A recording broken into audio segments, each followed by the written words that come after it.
Welcome to తొలి వార్త. ప్రజల కోసం ప్రజల పక్షం. వార్తలు చదువుతుంది మీ మాధురి. జానంపేట పిఎస్సిని ఆకస్మికంగా తనిఖీ చేసిన కలెక్టర్. ప్రభుత్వ ఆసుపత్రుల్లో అన్ని రకాల వైద్య సేవలు అందుబాటులో ఉన్నందున ప్రజలకు మెరుగైన వైద్య సేవలు అందించాలని కలెక్టర్ విజయేంద్ర ఆదేశించారు.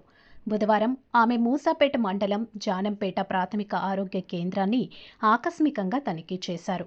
ప్రభుత్వ ఆసుపత్రుల పట్ల ప్రజల్లో నమ్మకాన్ని పెంపొందించేలా అంకిత భావంతో కృషి చేయాలని హితవు పలికారు. ఓపీ విభాగంలో ఆసుపత్రికి వచ్చే అవుట్ పేషెంట్ల వివరాలు తెలుసుకున్నారు. ఓపీలో ఎటువంటి రకాల కేసులు వస్తున్నాయి తెలుసుకున్నారు.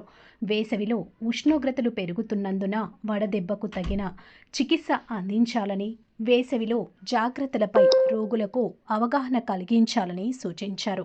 ఇన్ పేషెంట్ వార్డ్, ల్యాబ్, ఔషధాలను నిల్వ ఉంచిన డ్రగ్ స్టోర్, ప్రసూతి తదితర విభాగాలను పరిశీలించారు. వైద్య సేవల కోసం పిహెచ్సికి వచ్చిన రోగులను పలకరించి వారికి అందుతున్న వైద్య సేవల తీరు గురించి అడిగి తెలుసుకున్నారు.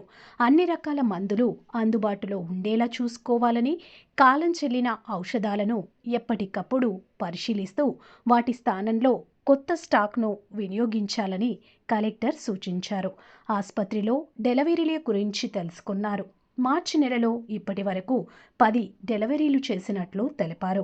హై రిస్క్ కేసులు ఉన్నాయా అని తెలుసుకున్నారు. ప్రతి నెల గర్భిణీల జాబితా ప్రకారం వారికి చెకప్లు, వైద్య సేవలు అందించాలని అన్నారు. ఆసుపత్రి పరిసరాలను పరిశుభ్రంగా ఉంచుకోవాలని ఆదేశించారు. మెడికల్ ఆఫీసర్ షబానా తదితరులు ఉన్నారు. మీ తొలి వార్తా న్యూస్ని సబ్స్క్రైబ్ చేసి, లైక్ చేసి, షేర్ చేయండి.